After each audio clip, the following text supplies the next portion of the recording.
Assalamu alaikum class. My name is Dr. Ghulam Mustafa and I'm here your main teacher and instructor of Principle of Microeconomics Econ 1111 from University of Education Lower Mall Campus Lahore.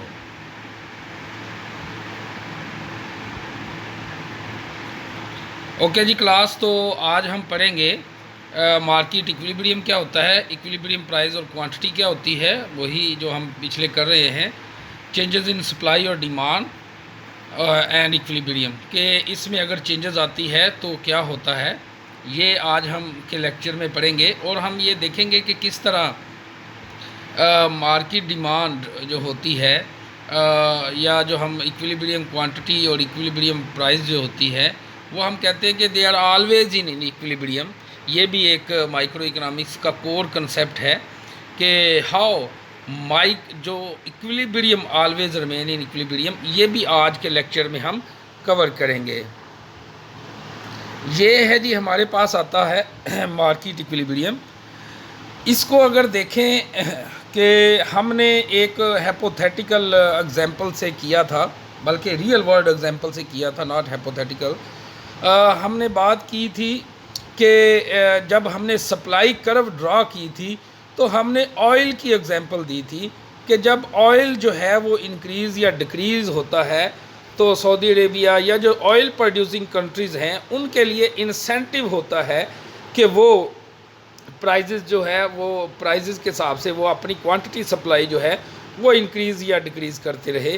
वो demand के related भी हो सकता है, जैसे अगर पिछले दिनों में देखा जाए तो कोरोना आया था तो लोगों की डिमांड कम होगी, लॉकडाउन पूरी दुनिया में चल रहा था, तो जब ऑयल की प्राइसेस कम होगी यानी कि डिमांड कम हो गई, जब डिमांड कम होगी तो ऑयल की प्राइसेस कम होगी, तो किया क्या उन्होंने अपनी सप्लाई को कट कर दिया, सप्लाई रिड्यूस कर दी।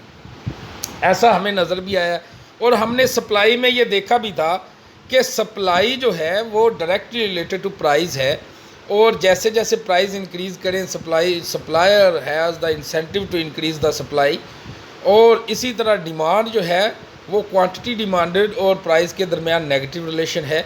ये डिमांड कर्व हमने ड्राइव की और ये पीपल्स डिमांड है एट डिफरेंट प्राइजेज़ कि अगर जब प्राइस जो है $1.8 है तो 500 जो millions of gallon quantity of gasoline purchase करते हैं कंज्यूमर। जब प्राइस कम होती है तो 140 पे आ जाती है तो वो $600 यानी कि वो 600 मिलियन ऑफ गैलन इस्तेमाल करेंगे गैसोलीन ऑयल की। और इसी तरह जब प्राइसेस और कम हो जाती है 1.20 पर गैलन अगर प्राइस हो जाती है ऑयल की, तो वो लोग जो है वो कंज्यूमर जो है वो ज़्यादा परचेज़ करेंगे, वो 700 जो है वो 700 millions of gallon of quantity of gasoline जो है वो परचेज़ करेंगे। इसी तरह जब सप्लायर के पॉइंट ऑफ व्यू से देखा जाए तो जब प्राइस जो है $120 होती है तो supplier is willing to produce only 550 million gallon. इसी तरह जब अगर 140 प्राइस होती है तो वो 600 millions of gallon willing to sell. इसी तरह जब प्राइस जो है 180 पे चले जाती है तो वो जो है वो 700 से कुछ कम जो है supplier is willing to supply the gasoline. अब ये डिमांड और सप्लाई जहाँ पे कट करते हैं, दिस इज़ इक्विलिब्रियम प्राइस। जो ई पॉइंट जहाँ पे ये कट कर रहे हैं वो 140 प्राइस है, जहाँ पे डिमांडर और सप्लायर आके मिलते हैं। तो ये वो चीज़ है जहाँ पे हम कहते हैं डिमांड और सप्लाई कट करती है और ये इक्विलिब्रियम है। और यहाँ पे इक्विलिब्रियम क्वांटिटी क्या है, 600 millions of gallon of gasoline है। और इस तरह प्राइस जो है $140 US है। तो ये वो प्राइस है जिसके ऊपर जो consumer is willing to purchase 600 millions of gallon, and this is the price where supplier is willing to produce 600 millions of gallon. और ये वो चीज़ है, इस प्राइस के ऊपर मार्केट क्लियर हो जाती है कि सप्लायर जो है वो प्रोड्यूस 600 करता है और consumer also willing to purchase 600 millions of gallon. तो यानी कि 140 ये वो प्राइस है जिसके ऊपर मार्केट क्लियर हो जाती है, और ये वो इक्विलिब्रियम है जिस पे इक्विलिब्रियम क्वांटिटी 600 है और इक्विलिब्रियम प्राइस जो है $140 है, राइट। अब मैंने ये कहा कि equilibrium always remain in equilibrium, ये आप एक कह लें कि फैक्ट है, ये एक थ्योरी है जिसको हम ज़रा प्रूव करने की कोशिश करेंगे। अब अगर हम सपोज कर लेते हैं कि किसी कुछ मार्केट फैक्टर्स की वजह से, कुछ मैनिपुलेटर्स की वजह से, कुछ गवर्नमेंट टैक्सेस की वजह से, या कोई भी वजह ऐसी हो सकती है कि जिससे प्राइस इंक्रीज़ कर दी, कोई मार्केट फोर्सेस हो सकती है जिससे आदम स्मिथ ने कहा था कि they are invisible hands, some invisible hands are there, although कि इनविजिबल हैंड जो है वो मार्केट इक्विलिब्रियम की तरफ लेकर आते हैं। लेकिन अगर कोई ऐसे फैक्टर्स जो हों, जैसे गवर्नमेंट्स कर दे या सऊदी अरेबिया कह दे कि अब हम जो है वो डॉलर जो ऑयल की प्राइस पर गैलन है वो $1.80 होगी, राइट। अगर ऐसा होता है, अगर प्राइस जो है वो किसी भी वजह से इंक्रीज़ कर जाती है, वो 140 से $180 हो जाती है, 1.40 डॉलर से $1.80 हो जाती है, तो क्या होगा ये कि अब प्राइस चूँकि इंक्रीज़ कर गई है, तो $180 से आप देखें कि जो हॉरिजॉन्टल लाइन जो रेड कलर की लगी हुई है, इसमें अब होगा क्या, लोगों की डिमांड कम हो जाएगी। जब डिमांड कम हो जाएगी, अब जो डिमांड कर्व के ऊपर $180 जो क्रॉस कर रहा है हॉरिजॉन्टल लाइन, ये वो चीज़ है जिस पे इस प्राइस के ऊपर जो कंज्यूमर है वो 500 millions of gallon is willing to purchase. वो 180 चूँकि प्राइस इंक्रीज़ कर गई है, अब जो कंज्यूमर है, जो डिमांडर है, वो 500 मिलियन यानी कि 600, उसकी डिमांड 500 के ऊपर जो आ जाएगी। लेकिन चूँकि प्राइस ज़्यादा है, और हमने लॉ ऑफ सप्लाई में क्या पढ़ा है, हमने पढ़ा है कि जब प्राइजेज़ इंक्रीज़ करती है तो उसके पास इंसेंटिव होता है सप्लायर के पास, वो अपनी सप्लाई जो है वो इंक्रीज़ कर दे। तो क्या होगा, 180 जब प्राइस होगी तो सप्लाई जो है वो 700 से कुछ कम, तकरीबन 600 आप 90 कह ले। तो ये जो सप्लाई है, सप्लाई देखें वो हॉरिजॉन्टल लाइन जो सप्लाई को जाके कट कर रही है, उसके जब नीचे आए तो 700 से थोड़ा सा पीछे, अब जो सप्लायर है and above the equilibrium price, जब इक्विलिब्रियम प्राइस से ज़्यादा प्राइस होती है, सप्लायर सप्लाई बढ़ा देता है, लेकिन डिमांडर चूँकि उसकी डिमांड प्राइस के बढ़ने से कम हो जाती है। अब जो डिमांडर है वो डिमांड तो 500 कर रहा है, लेकिन सप्लायर जो है वो तकरीबन 700 जो है वो या 690 जो है वो सप्लाई कर रहा है। अब ये देखें कि ये जो 190 का गैप आ जाएगा, 190 यानी कि सप्लायर जो है वो 690 millions of gallon oil produce कर रहा है, लेकिन डिमांडर जो है वो डिमांड कितनी कर रहा है, सिर्फ 500। उसमें से कुछ जो है वो अब उनकी इनकम नेट से वो डिमांड जो है निकल गई, ठीक है। अब ये देखें कि 190 का एक्सेस सप्लाई या सरप्लस प्रोड्यूस हो जाएगा। जब सरप्लस प्रोड्यूस हो जाता है, जब एक्सेस सप्लाई हो जाती है, तो जब एक्सेस सप्लाई होती है तो आदम स्मिथ ने कहा था कि कुछ इनविजिबल हैंड्स होते हैं जो फिर, अब जब सप्लाई ज़्यादा हो और डिमांड कम हो तो क्या होगा, प्राइस कम हो जाती है। जब प्राइस कम हो तो ये मार्केट फोर्सेस की वजह से, डिमांड और सप्लाई के गैप की वजह से, सप्लाई ज़्यादा है डिमांड कम है, सरप्लस क्रिएट हो गया। जब सरप्लस क्रिएट हो जाएगा तो वो क्या होगा, जो सप्लायर्स हैं वो जो प्राइस कम करेंगे, उन्होंने अपना स्टॉक भी तो सेल करना है ना, तो स्टॉक को सेल करने के लिए क्या करेंगे, वो प्राइस कम कर देंगे। तो क्या हो जाएगा, जो ये मार्केट फोर्सेस हैं प्राइस को अगेन 140 पे ले आएंगे, प्राइस को अगेन जब प्राइस 180 से कम होके 140 पे आएगी तो वो ये इक्विलिब्रियम प्राइस है। तो यानी कि अगर किसी तरीके से प्राइस बढ़ जाए और सप्लायर सप्लाई ज़्यादा कर देता है, डिमांडर डिमांड कम कर देता है, तो सरप्लस क्रिएट हो जाता है, एक सरप्लस सप्लाई क्रिएट हो जाती है। और जिसकी वजह से होता क्या है, आपकी जो है वो एक्सेस सप्लाई की वजह से आपकी जो again we are moving toward the equilibrium की तरफ हम मूव कर जाते हैं, ये चीज़ है। लेकिन जब ऑपोजिट केस हो, कुछ ऐसे फैक्टर अगर प्राइस कम कर दें, राइट, जैसे अगर $140 से प्राइस हो जाए $120, अब किसी तरीके से अगर प्राइस कम हो जाए तो क्या होगा, अब डिमांडर जो है वो 700 विलिंग वो कर रहा है, वो 700 इज़ विलिंग टू परचेज। अब देखें ना कि 120 जो है अगर प्राइस हो पर गैलन, तो आप ये हॉरिजॉन्टल लाइन जाके डिमांड को कहाँ पे कट कर रही है, 700 पे जाके, अब बिलो इक्विलिब्रियम प्राइस। तो यहाँ पे क्या होगा, जब ये सिचुएशन होगी तो डिमांडर जो है, डिमांड 700 मिलियन गैलन डिमांड कर रहा है, लेकिन अब चूँकि प्राइस बहुत कम होगी तो सप्लायर जो है वो तो लॉस में जा रहा है, तो वो अपनी सप्लाई को कम कर देगा। और सप्लाई उसकी कितनी हो जाएगी, जो $120 जो है वो सप्लाई को कट कर रहा है, वो अपनी सप्लाई तकरीबन 550 मिलियंस ऑफ गैलन जो है वो गैसोलीन की प्रोड्यूस करना शुरू करेगा। तो इससे क्या होगा, ये एक्सेस डिमांड हो गई, यानी कि शार्टेज हो गई। शार्टेज कैसे है कि जो सप्लायर है वो 550 मिलियंस ऑफ गैलन 120 पे प्रोड्यूस करना चाह रहा है, और he has the incentive to produce only this one, क्योंकि अब प्राइस बहुत कम है। तो अगर वो सप्लाई ज़्यादा करेगा तो उसके लिए इंसेंटिव नहीं है, वो तो लॉस में जा रहा है, राइट।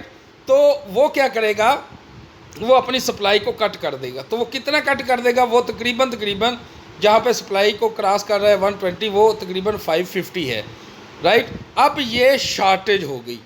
जब शार्टेज हो जाती है तो क्या होता है, सप्लाई कम होती है, डिमांड लोगों की ज़्यादा होती है, और जब ये सिचुएशन हो तो क्या होता है, ये प्राइस जो है वो सर्ज कर जाती है, अपवर्ड शिफ्ट कर जाती है, और अगेन इन इक्विलिब्रियम में आ जाती है। अगेन जब डिमांड लोगों की ज़्यादा है, लोग डिमांड 700 कर रहे हैं, लेकिन सप्लायर 550, 150 का गैप है, 150 की शॉर्टेज है, तो प्राइस जो है वो सर्ज यानी कि इंक्रीज़ करना शुरू कर जाएगी। और जब इंक्रीज़ करना शुरू कर जाए तो क्या होता है, again that will come toward the equilibrium, price जो है वो 140 हो जाएगी और सप्लाई 600 हो जाएगी। तो इसलिए क्या हम कह सकते हैं कि equilibrium always remain in equilibrium. तो ये इसके पीछे अभी तक कुछ हिडन इनविजिबल हैंड है, आदम स्मिथ के कुछ इनविजिबल हैंड है, जिसकी वजह से वो उसने कहा था कि equilibrium always remain in equilibrium, right. तो ये हमने एक पढ़ लिया कि इक्विलिब्रियम किस तरह इक्विलिब्रियम में रहता है, राइट। उसके बाद हम आगे चलें। अच्छा जी, shift in supply and demand curve के डिमांड और सप्लाई किस तरह शिफ्ट करते हैं। Demand curve shift because income change, कि डिमांड हमने पहले भी पढ़ा है कि डिमांड कैसे चेंज हो जाती है, जब लोगों की इनकम चेंज हो। ये वही है कि जो हमने पहले स्लाइड पढ़ी हुई है डिमांड साइड पे, जब लोगों की इनकम चेंज हो तो डिमांड शिफ्ट कर जाती है, यानी कि इनकम अगर बढ़ जाए तो डिमांड राइटवर्ड शिफ्ट करती है। प्राइस ऑफ सब्सिट्यूट्स और कंप्लीमेंट चेंज, अगर प्राइस सब्सिट्यूट की कम होती है तो आपकी जो मेन प्रोडक्ट की जो सप्लाई है, जो डिमांड है वो राइटवर्ड शिफ्ट करती है। लेकिन अगर सब्सिट्यूट की प्राइस बढ़ जाए, सब्सिट्यूट की प्राइस कम हो जाए तो डिमांड लेफ्टवर्ड शिफ्ट कर जाती है। और अगर प्रेफरेंसेस लोगों की चेंज हो जाए, यानी कि अगर लोगों की प्रेफरेंसेस फैमिली स्टेटस इंक्रीज़ कर जाए तो डिमांड भी राइटवर्ड शिफ्ट कर जाती है, राइट। प्राइस का देख लें, प्राइस के रिलेटेड मैं कुछ MCQs दे सकता हूँ कि जब प्राइस सब्सिट्यूट गुड की इंक्रीज़ करे, राइट, ये हम पहले भी बात कर चुके हैं डिमांड साइड पे, जब सब्सिट्यूट गुड की प्राइस इंक्रीज़ करे तो मेन गुड की जो डिमांड है वो राइटवर्ड शिफ्ट करती है। और अगर प्राइस जो है वो सब्सिट्यूट की गुड की प्राइस जो अगर डिक्रीज़ करे, तो अगर डिक्रीज़ करे, अगर सब्सिट्यूट की प्राइस डिक्रीज़ करे तो demand for the main good leftward यानी कि कम हो जाती है, लेफ्टवर्ड शिफ्ट कर जाती है। अच्छा, इसी तरह सप्लाई शिफ्टर्स क्या हैं, वो इनपुट प्राइस, जब इनपुट प्राइस जो है लेबर या कैपिटल की कास्ट इंक्रीज़ कर जाए, सप्लाई लेफ्टवर्ड शिफ्ट करती है। जब इनपुट की प्राइजेस डिक्रीज़ करे तो सप्लाई राइटवर्ड शिफ्ट करती है। इसी तरह जब न्यू टेक्नोलॉजी आए जो कास्ट को कम कर दे तो सप्लाई राइटवर्ड शिफ्ट करती है, राइट।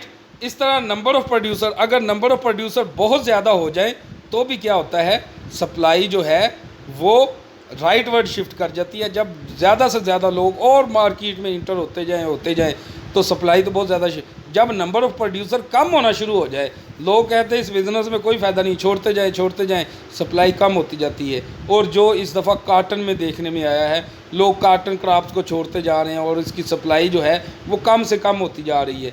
इसी तरह डिफरेंट क्रॉप्स के रिलेटेड देख सकते हैं। मैन्युफैक्चर्स में हमेशा लोग आते हैं, एग्रीकल्चर में हमेशा लोग क्विट करते हैं, मोस्टली ऐसा होता है। तो ये देखने में आया भी है कि सप्लाई जो है वो क्यों लेफ़्ट वर्ड शिफ्ट करती है। जब नंबर ऑफ़ प्रोड्यूसर जो हैं वो कम हो जाए तो सप्लाई कम होती है, और नंबर ऑफ़ प्रोड्यूसर ज़्यादा हो तो सप्लाई ज़्यादा हो जाती है। ये एक और भी इसकी समरी है जो हमने पिछले ही लेक्चर में, पिछली स्लाइड में की है कि डिमांड शिफ्टर्स क्या है, income change, price of substitute, complement change और प्रेफरेंसेस चेंज। इसी तरह supply curve shift because input price change, technology change और नंबर ऑफ़ प्रोड्यूसर चेंज। ये जो हमने पिछली स्लाइड में की है बात, तो इसकी हमने एक टेबल की फॉर्म में इसको लिख दिया। अच्छा, shift in supply and demand curve, इसमें ये होता है कि व्हेन आइदर सप्लाई कर्व और demand curve shift, equilibrium price and quantity will change. जब वो हमने बात की कि equilibrium always remain in equilibrium, तो इसका मतलब ये है कि इक्विलिब्रियम प्राइस जब चेंज हो, डिमांड कर्व हो या सप्लाई कर्व शिफ्ट करे, तो इक्विलिब्रियम प्राइस और इक्विलिब्रियम क्वांटिटी चेंज हो जाती है। तो ये डिपेंड करता है कि उसका मैग्नीट्यूड क्या है। अगर तो सप्लाई कर्व फ्लैटर है, अगर डिमांड कर्व फ्लैटर है, तो इस हिसाब से अगर डिमांड कर्व फ्लैटर है तो प्राइस थोड़े से चेंज करने से क्वांटिटी बहुत ज़्यादा चेंज हो जाती है, जिसको हम अगली स्लाइड में देखते हैं कि ये डिपेंड करता है कि shape of supply and demand curve क्या है। उस हिसाब से इलास्टिसिटी का कंसेप्ट भी यहाँ पे आता है, जो हमने 15वें 16वें 17वें लेक्चर में पढ़ा था। ये देखें, ये चीज़ है डिमांड और सप्लाई, और इस पे पी। अब डिमांड जो है ये इलास्टिक डिमांड है। अब हम डिमांड की बात कर रहे हैं, डिमांड इलास्टिक है। जब डिमांड इलास्टिक हो, राइट, और सप्लाई जो है वो मतलब डिमांड इलास्टिक हो, तो क्या चीज़ें होती हैं। अब अगर डिमांड इलास्टिक हो तो प्राइस जो है वो थोड़ी सी चेंज करें। अगर डिमांड इलास्टिक हो तो प्राइस थोड़ी सी चेंज करे तो क्वांटिटी ज़्यादा चेंज होती है। अब देखें ना कि इक्विलिब्रियम प्राइस था, इक्विलिब्रियम प्राइस पी थी और इक्विलिब्रियम क्वांटिटी क्यू थी, राइट। तो जब ये सिचुएशन हो, राइट, और डिमांड इलास्टिक हो यानी कि फ्लैटर हो, तो क्या होगा, प्राइस जो है वो थोड़ी सी चेंज की है, प्राइस थोड़ी सी बढ़ी है, क्वांटिटी ज़्यादा बढ़ जाएगी। इसको इलास्टिक डिमांड कहते हैं। अब जो इन इलास्टिक, जो स्टीपर डिमांड है, देखिए ये स्टीपर डिमांड हो तो क्या है, प्राइस बहुत ज़्यादा बढ़ी है लेकिन क्वांटिटी डिमांडेड बहुत कम डिक्रीज़ हुई है। देखिए पहले जब प्राइस थोड़ी सी इंक्रीज़ की, क्वांटिटी ज़्यादा डिक्रीज़ की है। जब प्राइस, पहला ग्राफ है जिसमें इलास्टिक डिमांड है, प्राइस थोड़ी सी इंक्रीज़ की है, राइट, प्राइस थोड़ी सी इंक्रीज़ की है लेकिन क्वांटिटी डिमांडेड ज़्यादा डिक्रीज़ की है। अगर प्राइस 1 रुपये से 2 रुपया बढ़ी है तो क्वांटिटी, यानी कि आप कह लें कि प्राइस 1 यूनिट से 2 यूनिट बढ़ी है तो क्वांटिटी 1 यूनिट से ज़्यादा कम हुई है। इसी तरह अगर प्राइस जो देखें दूसरे ग्राफ में इन इलास्टिक हो, अगर इन इलास्टिक केस हो तो अब ये देखें कि प्राइस अगर 2 यूनिट बढ़े हैं तो क्वांटिटी जो है वो लेस देन 2 यूनिट कम हुई है। तो ये इन इलास्टिक, या जैसे आप कह सकते हैं कि ये जो तकरीबन नेसेसिटी आइटम्स हैं इन इलास्टिक डिमांड में, उसमें प्राइस चाहे रोटी जो है वो 10 रुपये की हो जाए, 15 रुपये की हो जाए, तो हम क्या थोड़ी सी रोटी कम करते हैं, ज़्यादा नहीं करते। लेकिन इस जिसके लग्जरी गुड है, जैसे मैंगो है, जैसे बिस्कट्स हैं, अगर बिस्कट्स जो हैं 20 रुपये से 60 रुपये वाला हो जाए तो हम पहले जो एक बिस्कट्स खाते थे, एक पैकेट खाते थे, एक हफ्ते में 2 पैकेट खाते थे या 3 खाते थे, अगर 20 रुपये से 60 हो जाए तो हम 3 की बजाय अब 1 पैकेट हफ्ते में खाएंगे। लेकिन अगर रोटी की बात है तो अगर हम एक दिन में अगर 6 रोटियां खा रहे हैं, अगर प्राइस जो है 7 रुपये से 20 रुपये हो जाए, हम ज़्यादा से ज़्यादा 5 कर देंगे, राइट। अब देखिए प्राइस बहुत ज़्यादा इंक्रीज़ हुई है, लेकिन डिमांड और क्वांटिटी डिमांडेड बहुत कम डिक्रीज़ हुई है। ये है आपका जब डिमांड जो है वो इलास्टिक हो, राइट। तो ये हमारे पास केस आ गया। उसके बाद हम देखेंगे कि किस तरीके से नेक्स्ट लेक्चर में सप्लाई जब इलास्टिक और इनलास्टिक हो तो क्या केस होता है। Thank you very much class, this is all about today's class. ये स्लाइड हम नेक्स्ट में पढ़ेंगे, ये जो हमने पीछे अभी स्किप की है ये नेक्स्ट लेक्चर में पढ़ेंगे। Thank you very much, please stay away from corona, wash your hand frequently. Thank you very much and अल्लाह हाफिज़। इसमें हमने अगेन मैं कह रहा हूँ कि हमने एक स्लाइड मिस की है क्योंकि टाइम लिमिट क्रॉस कर गई, और वो जो लास्ट स्लाइड है वो हम अगले लेक्चर में पढ़ेंगे। Thank you very much and अल्लाह हाफिज़।